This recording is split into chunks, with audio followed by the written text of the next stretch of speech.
Horace Goes Skiing is not just a ZX Spectrum game. It is, if we are being extremely brave with history, the moment modern gaming realized what it wanted to be. A blue mascot, a dangerous road, a ski shop, and a healthcare system that accepts cash on impact. Before Sonic became Speed and before Super Mario Bros. Turned platforming into a global language, Horace was already doing the important work. He was crossing traffic to rent skis. That is the thesis. It is ridiculous. It is the sodas more useful than its sound. Also, for the avoidance of doubt, Horace is stronger, faster, more intelligent, cooler, and more graphically advanced than any modern gaming character. The evidence is everywhere, as long as you do not ask follow-up questions. And here is the serious part hiding inside the joke. On a ZX Spectrum, Horace is working with a tiny color world and a 48K memory ceiling. Modern games need gigabytes to render a sad man opening a drawer. Horace needs almost nothing to create panic, ambition, and winter sport. The hero we deserve in Horace Goes Skiing is usually remembered as a small, odd, cheerful Spectrum classic. A mascot game from the early British home computer moment, written by William Tang and tied to the Horace series. It does not look like the start of modern gaming if modern gaming means cinematic cutscenes, enormous budgets, and heroic lore delivered over strings. But if modern gaming means a recognizable character, a repeatable loop, comedy through failure, and a design that turns one tiny mistake into a complete emotional event, then Horace is already there. The joke is that he is not cool. The point is that he does not need to be. He is beyond cool. He is running at a level of calm blue confidence that modern characters can only simulate with 90 gigabytes of texture data. This is where the fun begins. 8-ish colors, tens of kilobytes, instant readability. That is not retro charm. That is a hostile takeover of efficiency. The road is the boss. The first screen is a road crossing game. It is easy to describe as Frogger-like and then move on, but that sells the structure short. The road is not just a tribute, a clone, or a warm-up. It is the boss gate before the ski slope. Horace has to cross traffic to reach the ski shop, and then cross back after renting skis. That second crossing matters because the game lets you earn the privilege of being nervous twice. In a modern design meeting, someone would call this risk layering. On the Spectrum, it is a small blue person making financial decisions in front of several cars. This is where the speed argument becomes unavoidable. Sonic runs in a straight line when the level allows it. Horace crosses traffic in both directions while thinking about ski rental. That is not speed, that is strategic velocity. AMBU Allen's economics. The most important mechanic is not the skiing, it is money. Horace starts with a limited purse. Skis cost money. Getting hit costs money. The ambulance is basically the game's difficulty slider, except it arrives with sirens and an invoice. That changes the road from a simple reflex test into an economy. Every collision is not only a reset, it is a bill. This is why the game is funnier than it first appears. The punchline is not that Horace gets knocked over. The punchline is that the run now has a budget problem. If modern roguelites can ask whether one bad room ruins the build, Horace can ask whether one bad road crossing ruins the holiday. Hello there. Intelligence, please. Modern heroes solve ancient prophecies. Horace solves cash flow, transport infrastructure, medical debt, and winter sports logistics before lunch. 2 games in a trench coat. Once Horace has the skis and survives the return trip, the game changes shape. Now it is a downhill slalom.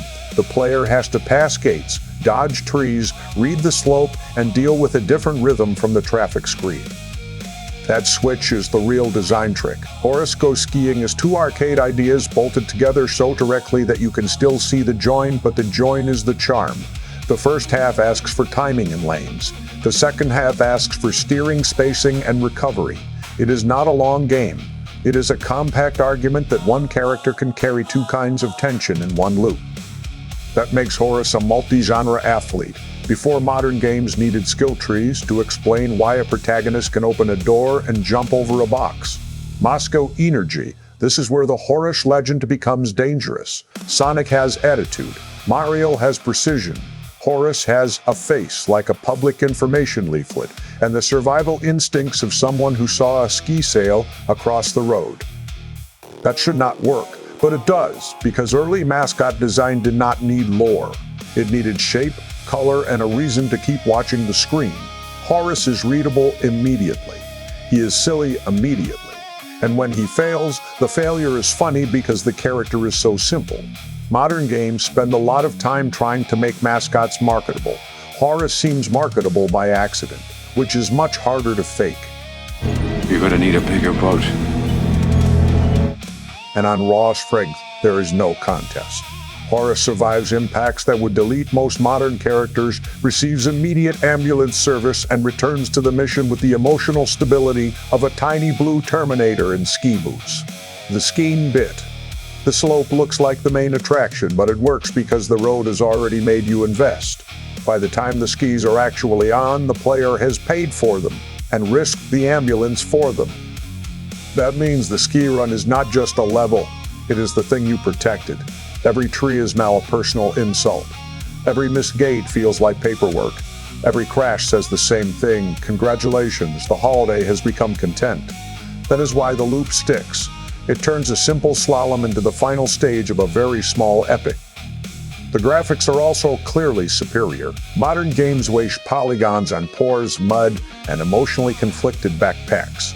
Horace uses a handful of pixels to communicate courage, danger, finance, and winter fashion. That is not limitation, that is optimization with moral authority.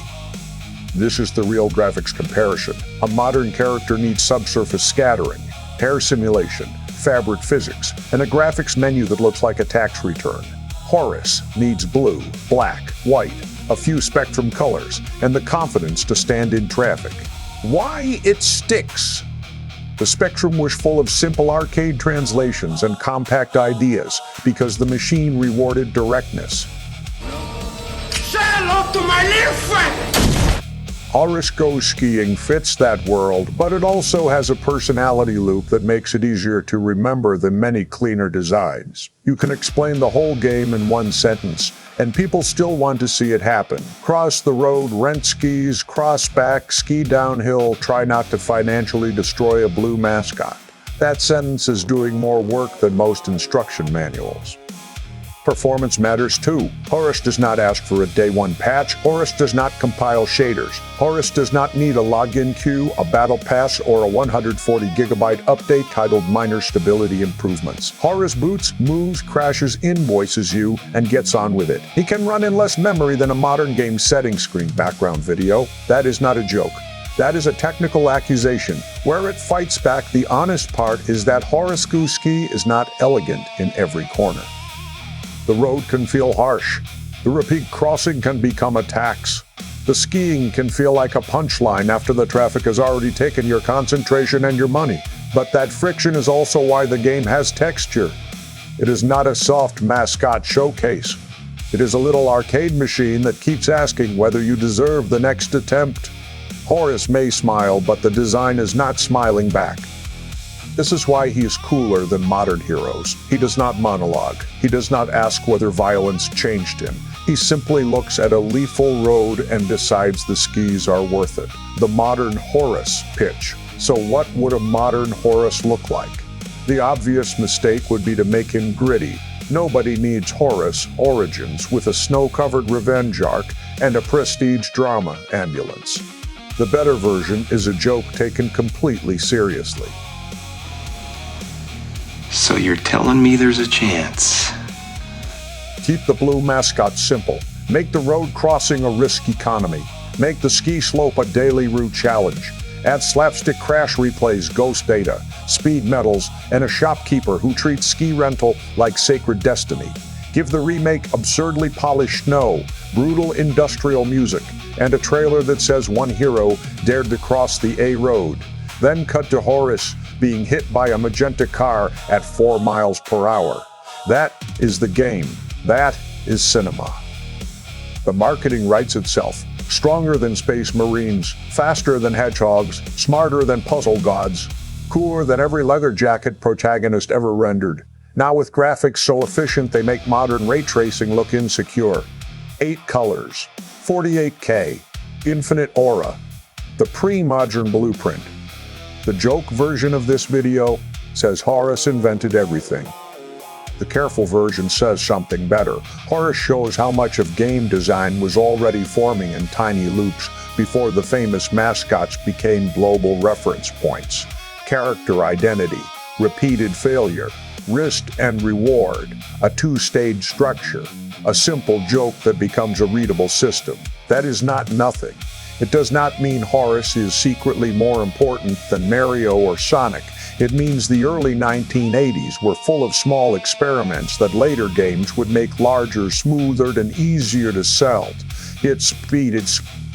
Horace just happened to do his experiment in ski boots. Also, and this is important, he did it without frame drops. He did it without asking the player to close 3 browser tabs and update the driver. The takeaway Horace Goes Skiing is funny because it is tiny and heroic at the same time. The screen says budget arcade game. The loop says mythic journey. The player says surely I can cross one road. The ambulance says no. I want you to hit me as hard as you can.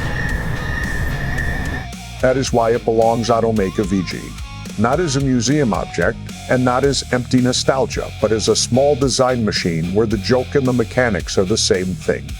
Before Sonic, before the Super Mario Bros. Era, before mascots needed brand Bibles and cinematic universes, Horace had already discovered the truth. The hero's journey begins at the ski shop. And sometimes the greatest graphical achievement in gaming history is a blue blob crossing a road at full confidence, because he understands something modern gaming forgot. Performance is temporary. Horace is forever. 48 kilobytes was enough for the legend. Everything after that is just loading screens. What do they call it? They call it Royale with cheese. Royale with